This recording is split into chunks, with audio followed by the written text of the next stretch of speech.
Welcome to maths academy. हम लोग height and distance का सॉल्यूशन देख रहे थे वेस्ट बंगाल बोर्ड का मैथ्स का बुक से, जो कि ट्रिग्नोमेट्री चैप्टर से रिलेटेड है। ये है चैप्टर 25 और सम्स नंबर 1 से लेकर के 3 तक का सॉल्यूशन हम लोग पिछले वीडियोस में देख चुके थे। आज हम लोग सम्स नंबर 4 से स्टार्ट करेंगे। तो क्वेश्चन है, a palm tree stands on the bank of a river, a post is fixed in the land on the other bank just opposite to the palm tree. On moving 7√3 meter from the post along the bank, it is found that the tree makes an angle of 60 degree at that point with respect to this bank. Let us find the width of the river. तो यहाँ पर बोला है कि एक नदी है, एक नदी के एक किनारे पर जो है पाम ट्री है और दूसरे किनारे पर जो है एक पोस्ट जो है खंभा जो है फिक्स कर दिया गया है, जो कि पाम ट्री के अपोजिट साइड में है।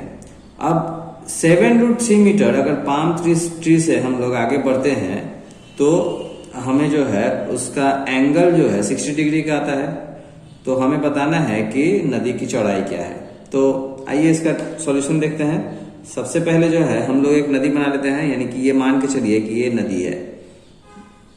सपोज ये नदी है। अब नदी के एक तरफ जो है यहाँ पर जो है इस पॉइंट पर जो है पाम ट्री है और उसके ऑपोजिट पॉइंट पर यानी कि यहाँ पर जो है पोस्ट है।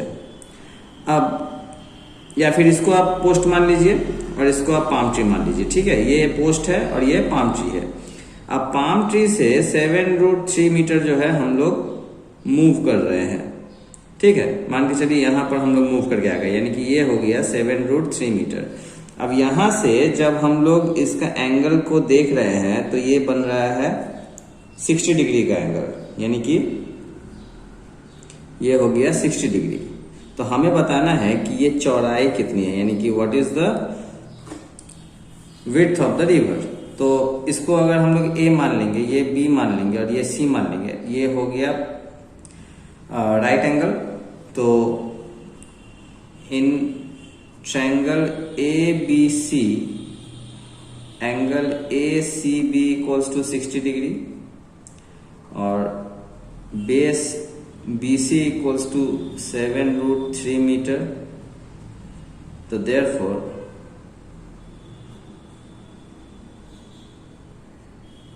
perpendicular AB equals to होगा क्वेश्चन मार्क, यानी कि निकालना है। तो एक सिलेक्ट कर लेते हैं हम लोग। तो we know that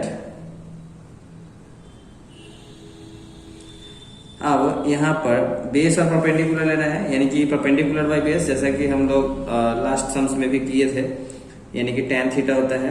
तो tan थीटा इक्वल्स टू होता है P/B और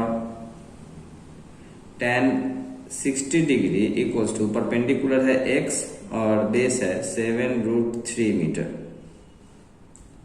और tan 60 का वैल्यू होता है √3। तो √3 इक्वल्स टू x/7√3 और x इक्वल्स टू हो जाएगा 7√3 को √3 से मल्टीप्लाई करेंगे, यानी कि √3 हो जाएगा। तो 7 3 जा 21।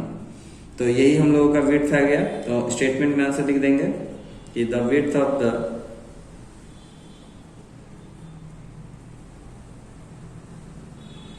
River was 21 metre. Sums number 5 है, a telegraph post is bent at a point above the ground due to storm. Its top just meets the ground at a distance of 8√3 meter from its foot and makes an angle of 30 degree. Let us write by calculating at what height the post is bent and what is the height of the post. अब बोला गया है कि एक बिजली का खंभा है या टेलीफोन का खंभा है जो कि आंधी में मुड़ गया है। तो मुड़ करके इसका जो टॉप का पोजीशन है, यानी कि ऊपरी हिस्सा जो है वह ग्राउंड में सट गया है फुट से 8√3 मीटर दूरी पर और 30 डिग्री का एंगल बनाया है। तो हमें बताना है कि उस कितनी ऊंचाई से वह मुड़ा है और उस खंभे का जो है पूरा हाइट क्या था। आइए देखते हैं इसका सॉल्यूशन। सबसे पहले हम लोग एक पोस्ट बना लेंगे रफ में, यानी कि मान के चलिए कि ये जो है पोस्ट है।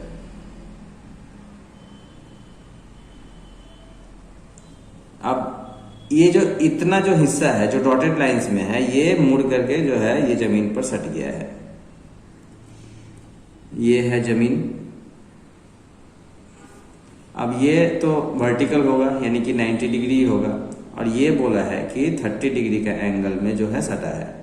अब ये है ए, ये है बी, ये है सी और ये है डी।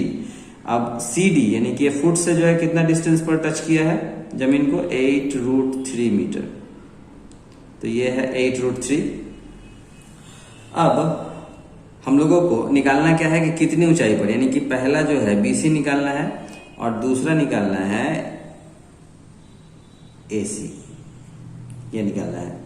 अब देखिए बीसी तो आराम से निकल जाएगा हम लोगों का, यानी कि ये जो है बेस है, ये परपेंडिकुलर है तो परपेंडिकुलर बाई बेस tan करके निकल जाएगा।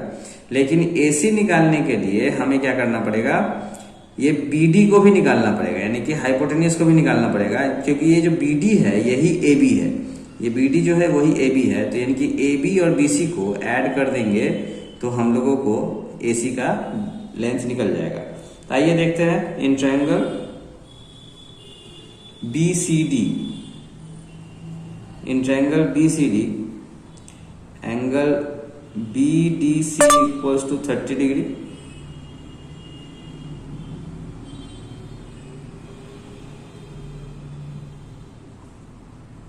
Base CD equals to 8। इस समय कोई इंटरनेट कनेक्शन नहीं है क्योंकि आप हवाई जहाज मोड में हैं।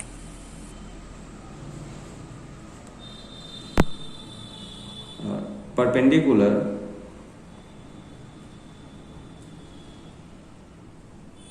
BC equals to question mark, जो कि निकालना है। तो हम लोग एक सिलेक्ट कर लेते हैं। तो वी नो दैट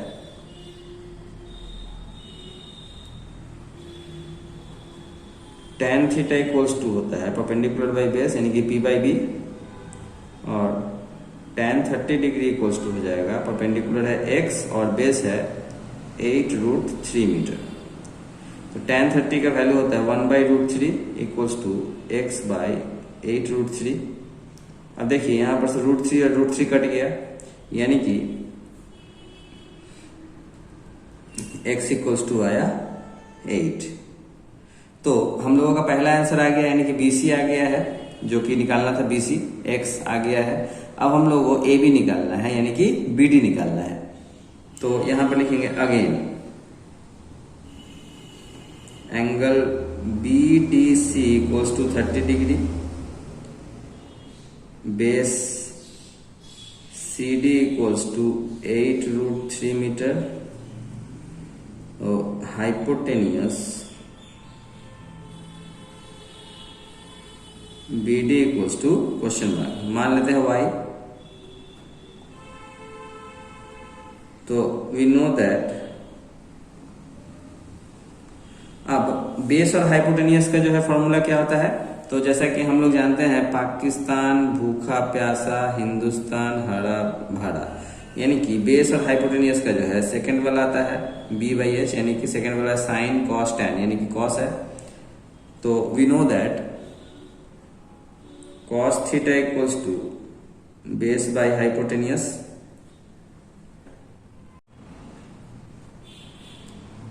और cos 30 degree equals to base है 8√3 बाई हाइपोटेनियस है y। अब cos 30 का वैल्यू क्या होगा, cos 30 का वैल्यू यानी कि sin 60 का वैल्यू, sin 60 का वैल्यू होता है √3/2 इक्वल्स टू 8√3 बाई y, यानी कि √3y इक्वल्स टू 16√3। अब यहां भी √3 कट गया, यानी कि y इक्वल्स टू आया 16। तो देयरफॉर AC इक्वल्स टू हो जाएगा AB प्लस BC, यानी कि AB हो गया 16 और BC हो गया 8, यानी कि 24 मीटर। अब हम लोग स्टेटमेंट में आंसर लिख देंगे। तो आंसर है कि the post was bent at the height of 8 meter and the total height of the post was 24 metre. तो इस तरह से आज हम लोगों ने सम्स नंबर 4 और 5 का सॉल्यूशन देखा। उम्मीद करता हूं कि आप लोगों को समझ में आया होगा। सम्स नंबर 6 काफी लेंदी है, तो मैं जो है उसको नेक्स्ट वीडियो में ही बताऊंगा ताकि आप लोगों को वो अच्छे से समझ में आ जाए। क्योंकि अगर सम्स नंबर 6 मैं आज बताता हूं तो 4 और 5 को भी समझने में आप लोगों को प्रॉब्लम हो सकती है। तो इसीलिए आज जो है 4 और 5 को अच्छे से प्रैक्टिस कर लीजिए। आप सम्स नंबर 6 जो है नेक्स्ट क्लास में हम लोग देखेंगे। तब तक के लिए बाय बाय।